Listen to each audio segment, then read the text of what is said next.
Well, one thing you've found time to do is watch boxing. And the last time you did this podcast, so we didn't talk sports at all the last podcast, and it went for like an hour and a half. Yeah. We somehow didn't talk about Boston or sports. Yeah. And then we were walking to your car, and somehow the boxing thing came up. That's right. And all of a sudden you got super excited. And we started, I forget what fight had just happened. And I was like, are you a boxing fan? And you were like, oh my God, you have no idea. And then we were like, all right, we got to do another podcast, talk boxing. And now this crazy thing just happened with Pacquiao and the judges. And boxing always seems to find its way into the limelight for horrible reasons, never for good ones. Yeah. And this was a good case of that. That's true. There's no great wins that anybody cares about. There's never like boy, did that guy give that guy a thumping and it's on the front page. Or like when you have like the Corrales Castillo type of awesome fight that all the diehard fans are just, and it's almost really hard to even get that to trickle in the mainstream media. It is now, Mickey Ward and Gotti. That's another one. Those great fights. Yeah, I trained with Mickey Ward for a while. I met him on a movie set and. He lives in Lowell, Massachusetts, where he grew up, and I was shooting a movie with Ricky Gervais there, and he was driving vans. He was working on the crew, and Mickey Ward was working on the crew of the movie. He was a teamster on the show. He's driving one of the passenger vans. Was this? What year? It was the movie was Ricky Gervais' movie, Invention of Lying. It must have been 3 years ago or something. And they were starting to work on the Wahlberg movie. The Fighter. But I work in boxing gyms. I work out. That's how I get ready for stuff. That's how I stay in shape when I am in shape, which I'm not often. But that's how I prepare for things that are important to me. And so I met him, and I was like, you're fucking Mickey Ward. And I told him I work out sometimes with boxers. And he said, I'll train you. If you want, I'll try. I got a gym. I work with some kids in the area, and I'll train you. So I started going to his gym when I was working on this movie in Chelmsford, Massachusetts. He had a little tiny setup. And he started training me. And then I started getting ready to do this special Hilarious that I did. And I took him on the road with me. I paid Mickey to come with me. And we traveled in a bus around the Midwest. And we would stop every day and train. And then I'd do my shows at night.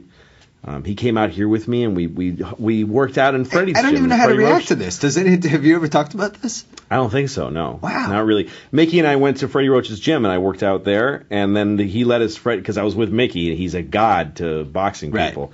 So when they closed down, because Pacquiao was training for, what's his name, the British kid? Ricky Hatton. Ricky Hatton. He was training for that. That's when this was.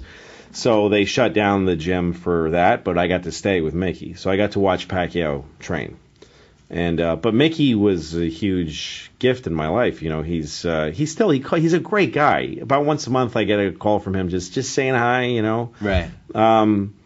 But he taught me stuff about getting through things, and about, like, one of the first questions I asked him was, what about when you get to a fight and you're not ready? You're not in shape. He goes, cancel it. You don't get in a ring if you're not ready. Just don't do it. It isn't done. Right. You don't fight unless it's all. But he told me a great story that I don't know if he's ever told anybody this. I think it was the 6th round of the second Gotti fight. Gotti hit him in the temple really hard, and he blinded him. And he went back to the corner blind, just seeing nothing. And he didn't want anybody to know because he didn't want to stop fighting. So he just sat there, just hearing voices and feeling himself being rubbed down and talked to, and he hoping that it would come back, but the bell rang and he still couldn't see anything. And then he was scared that he would look stupid and walk out to like the wrong part of the ring or something. So he figured, God, he'll come to me. So he took like 3 steps out, totally blind, and felt Gotti approach him, and then Gotti nailed him again in the temple, and he got his sight back. And then he went another 6 rounds. I think that was in the 6th round? 6th round. Halfway through the fight, this guy took those 2 hits and kept going. Holy mackerel. So, to me, the thing about boxing is, how do you do that? How do you take that kind of punishment and still do anything intelligent? And how do you still have the guts? And there's very few fights where the winner didn't have a disadvantage at some point, where he had to overcome something. Well, so that fascinates me. It's interesting because the concussion thing has become a huge thing with football and to a lesser degree hockey, a little bit with lacrosse. Mm-hmm. Nobody ever talks about boxing, where the whole goal is to not give the other guy a concussion in every fight. You're trying to knock the other guy unconscious. And now that we know more and more about concussions, like it makes sense that people say Muhammad Ali has Parkinson's, and I mean maybe he has a form of it, but I'm sure getting punched in the head by that's if you punch a guy in the head for his whole life. Yeah. Then there's going to be repercussions. It's going to look kind of like Muhammad Ali. Yeah. Right. And especially like, the last, I'm going to say 6 years of his career, his strategy was basically, I'm going to let the other guy punch himself out. That's right. I can't get knocked out. I'm just going to let him throw haymakers. Well, that's what Ali's Rumble in the Jungle, that whole thing, that taught me an enormous lesson that I'm still living by. Because when Ali was a young man, he was good enough to win. He just was good enough. Even despite himself. It didn't matter what he did. He just had the lightning fast reflexes and great eyes and just ability. So he couldn't be beat. He was like a god. But then when they took all that away from him, and then when he came back, he didn't have that anymore. So what he had to win, he had to dig deep, and he had to be man enough to win. Like he had to know how to win intelligently. Right. And what he figured out was, if I can withstand an enormous amount of pain, and still be willing to fight, then I'll win. That's what it takes. I thought the lesson that he taught you was not to invite your wife to Zaire when you're in a hotel room with your mistress the entire time, because they might run into each other. No, that I learned from James Brown. Yeah. So that's what that's to me. I'm 44. I'm competing with people younger than me, and it takes a lot of energy to do what I do, and so I try to think like him. And also some of it is technical. Like I learned from boxing trainers that when you're on the ropes, there's a thing that happens that happens to me in my job sometimes, where you get so exhausted that you call on your muscles and they won't do it. That's what you see that happen in boxers. Like you just their arms are just kind of like barely going like out your there. Comedy muscles. Yeah, or just getting through a week of production, whatever it is, whatever the big thing is you're doing, you go, okay, you try to do a reflex and your muscles won't go because you've totally ripped yourself to pieces. Right. So what I learned from this boxing trainer, this guy I'm working with now, is that if you lay on the ropes, you can't completely rest, you can't stop. So you lay on the ropes, which gives you like a 7% rest. You know what I mean? Like it takes like 7% of the weight off of your ankles and your body. And the trade-off is you get hit harder. If you're on the ropes, you can't escape the blunt force of the hits. So you trade exhaustion for pain. I'm no longer exhausted, but I'm getting hit really fucking hard and it hurts. Right. But I'm resting. It doesn't feel like you're resting. But if you ever try it, boxing like that, you take the hits and you lay back a bit. Then you come off the ropes, all of a sudden you have energy that just wasn't there before. Like it's. So you're actually you're really sparring and getting hit and stuff. Yeah, I spar. What weight class do you go with? This guy I work with, his name is Raul Frank. He was a really good fighter at one point, and he's older now, but he trains with me, and he's a middleweight. If a heavyweight hits me, it hurts really, really bad. Right. It hurts a lot. But also heavyweights are slower. So I've sparred with some heavyweight guys that trainers have. I'm always amazed by just when you see boxers in general. Like we saw Ortiz at the Starbucks here in LA Live a few months ago. He's a tiny guy, right? Yeah, he's really small. I mean, I think he fights. He probably fights at a lower weight than his weight class, or he fights at a higher weight than his weight class. Yeah, he does. When they have to get into the. Yeah. They do the weigh and all that, but still, it's like you look at him, you're like. Yeah. Really? Yeah, Ortiz is. Yeah, he's a little guy. A lot of them are little. Like Sugar Ray Leonard's like. Tiny person. Yeah, he's like a little pixie. The only boxer I ever saw in person that really intimidated me was Mike Tyson in New York. Because he's prime. Like an oak tree. Yes, I saw him coming out of the China Club in New York in his prime. Well, you haven't seen the Klitschkos then. What's that? The Klitschkos are the I've ones never who are seen them impressive in because they're like 6'5". I mean, they seem like, all right, those are guys that seem like the heavyweight champs. Yeah, that's just, and it's like they're impossible. No one's ever gonna beat them. They kind of ruined heavyweight boxing. They kind of did, yeah. Yeah, it wasn't fun. It's like boxing with a tree. It's like, who gives a shit? It turned boxing into a different sport, which is, can you knock down this piece of metal? Like it doesn't. Well, this is why, I mean, everybody said this, but we need a boxing czar. And one of the many reasons we need a boxing czar is they should have created a super heavyweight class for those deal guys with the Klitschkos, basically. Mm-hmm. Like I don't know what it would be, like 225 because and up. Heavyweight is endless, right? You can be like 1,000 pounds. It's ridiculous. They carefully arrange these 9 or 10 pounds per class, and then it gets to heavyweight. It's like, all right, after this, doesn't matter. It's a 230-pound guy against a 700-pound guy. Yeah. It's stupid. They should have a heavyweight and then a super heavyweight. They should. You should have to try to stay in heavyweight. Right. It shouldn't just be a thing like go ahead after that. Because Lennox Lewis was the first guy that it kind of felt unfair. Mm-hmm.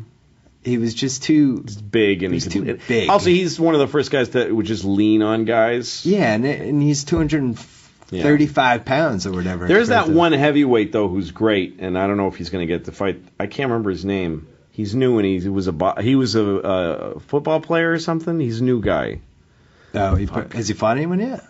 Yeah, he's just recently. He's won a couple of really great fights. He's tough as hell. He's a black guy, and he either played football or some other sport well, and then he switched to boxing. I was going to bet anything that it wasn't a white guy. No. Balboa, I think, was the last one. Yeah, that was it. Tommy Morrison. Oh God, Jesus! I think he was the last one. Tommy Morrison, very quietly, a decent YouTube.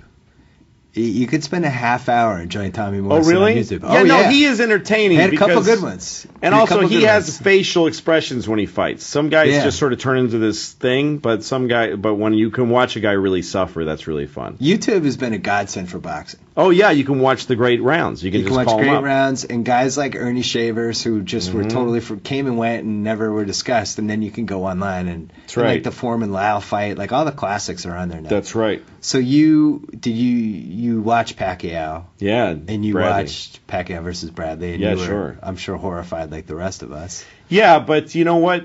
I love the stories. You know, like. So you're in on Bradley? No, I'm not. I don't think he won the fight. Okay. But I'm glad it went the way it did. Because it's a great story, you know. It's like, I'm a Patriots fan, but the year that they went undefeated, I really wanted the Giants to beat them in the Super Bowl. It's just a better story. It's more dramatic. It's more fun. And I also like watching my team handle losing. It's a great thing to watch like a champion. Character builder. Yeah, when you watch a champion win and they go crazy and the teams piling on each other, it feels real good. But like the Bruins this year, when they lost to the Capitals finally in Game 7. In Game 7, what an amazing struggle. And hockey players really try hard. You know, it's a really hard sport. And so they get to Game 7 and they lose. And then watching them do the traditional handshake at the end, which is only hockey. I never see that in other sports. You know, when they line up and they shake hands at the end. They have the hug shake in basketball. Right. They do that. But not this formal lineup. And like watching the Bruins, and I forget the cap. I didn't follow the Bruins that well this year, but I watched the captain of the Bruins, like the guy who's can't remember his name. Chara? Yeah. He led he was like, come on, guys. Like, they were so bummed. Right. And they're in Boston. They're in the Garden, and they lose, and they're just depressed. And then he gets them together. Come on, let's go tell them. And then they go and they line up and they shake hands, and then you see the Boston goalie say to the Capitals goalie, who's a kid, you know, nice job, kid. And this is a great moment. And you know they're going home now. Right. They're going to shower and go home and not talk to their wives, whatever they do in the off season. But it's a really emotional experience watching them do that. So Pacquiao, who's my favorite fighter alive, and because I watched him train, I believe the guy. You know, I don't think he's a fiction. I believe that he's really what he says he is. So you're saying you think he's PED free? I do. I think so. I don't think he fucks with that. I think he's very religious, and I think he's actually has a kind of a weird, outdated superstition of people putting shit in his blood. I believe that. Yeah. But so he came to that Bradley fight, you know, having not done as well against Marquez as people thought he should have, and he's a little defensive, and he's distracted by shit at home. So this was like a test for him. And he was so goddamn good. It was one of his best fights, Bradley. He was tremendous. And you could see how much fun he was having. He was really enjoying it.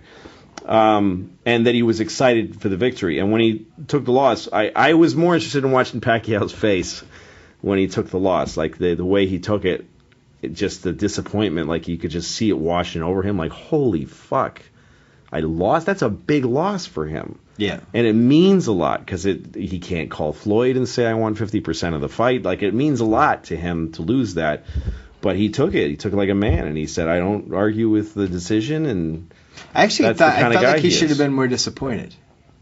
I think he was tremendously disappointed. No, but I mean, I feel like he should have been done a couple of those. Like, what? Like a what? No, just looking, glancing around. I hate watching that. Well, and also, by the way, he could have knocked him out.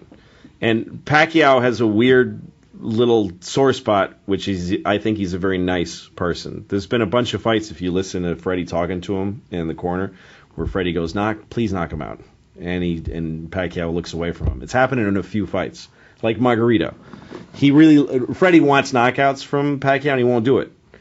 I actually thought he took the last couple rounds off because he was like, I'm ahead. Yes. I'll carry this guy the last couple rounds. Yeah, I did enough to win already. That's right. Yeah. He doesn't like knocking guys out. I think he really doesn't like to do it.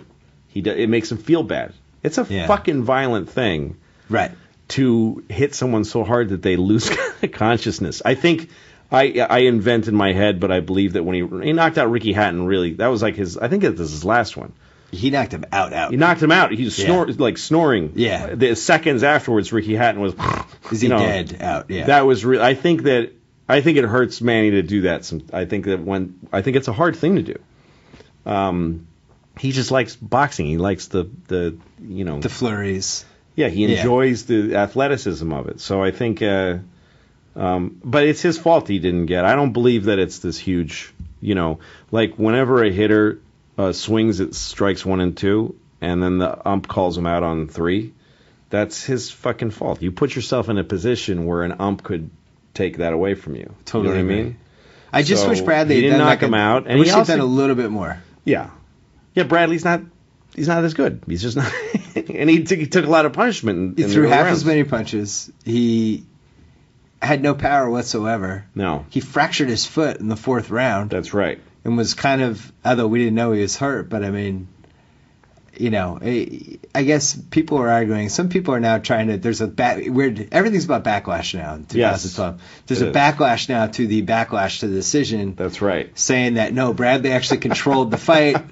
There's this great 14-minute YouTube clip that I saw on like WorldStarHipHop.com, whatever that site is, where they broke down all the punches that Pacquiao missed, but Jim Lampley thought he hit. Right. And I guess that people are trying to make the case it's like a Hagler-Leonard thing, which is the most polarizing fight of all time. Yeah. Where, nobody will ever agree. And on again, that fight. Just like Sorkin and Lena Dunham, it's as exciting. That's why I'm glad it worked out that way.